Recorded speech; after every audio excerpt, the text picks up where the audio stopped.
Hello, നമുക്കിന്നൊരു മീൻ്റെ വിഭവം കാണാം.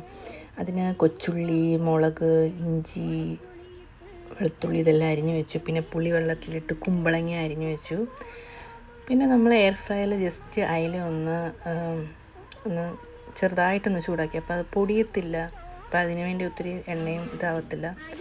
പിന്നെ നമ്മൾ ഉണ്ടാക്കാൻ പോകുന്ന പാത്രത്തിൽ ഈ അരിഞ്ഞു വെച്ച എല്ലാം പുളിയും വെള്ളം ഒഴിച്ച് അതിന് ആവശ്യത്തിനുള്ള വെള്ളം ഒഴിച്ച് ഉപ്പും ഇട്ട് നമ്മൾ തിളപ്പിച്ച് കഴിഞ്ഞിട്ട് നമ്മൾ ഈ എയർ ഫ്രയറിൽ വെച്ച് തിളച്ചങ്ങോട്ട് വരുമ്പോൾ ആ മീൻ അങ്ങോട്ട് ഇട്ട് ജസ്റ്റ് ഒരു 2 മിനിറ്റും കൂടെ തിളച്ച് കഴിയുമ്പം നമ്മൾക്ക് കടുക് പൊട്ടിച്ചങ്ങോട്ട് എടുക്കാം.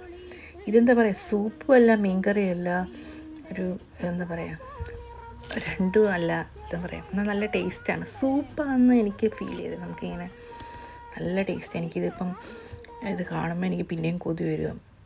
എനിക്കറിയത്തില്ല, ലേമമ്മയാണെങ്കിൽ ഓരോ പ്രാവശ്യം എന്തെങ്കിലുമൊക്കെ വെറൈറ്റി എവിടെന്നെങ്കിലും പുള്ളി സ്വന്തമായിട്ട് റിസർച്ച് ചെയ്ത് ട്രൈ ചെയ്തുകൊണ്ട് വരും. പക്ഷേ ഒന്ന് ഫ്ലോപ്പ് ആവാറില്ല. എല്ലാത്തിനും ഒരു വെറൈറ്റി ടേസ്റ്റ് ആയിരിക്കും. എനിക്കിത് കാണുമ്പോൾ ഇപ്പോഴും പിന്നെയും കൊതി വരിക. പിന്നെ അവസാനം ഇത് കടുക് പൊട്ടിച്ച് ഇടും. ചില്ലി ഫ്ലേക്സ് ഇട്ടാണ് കടുക് പൊട്ടി. അപ്പോൾ ഒരു പ്രത്യേക ടേസ്റ്റ്. എല്ലാവരും ട്രൈ ചെയ്യണം.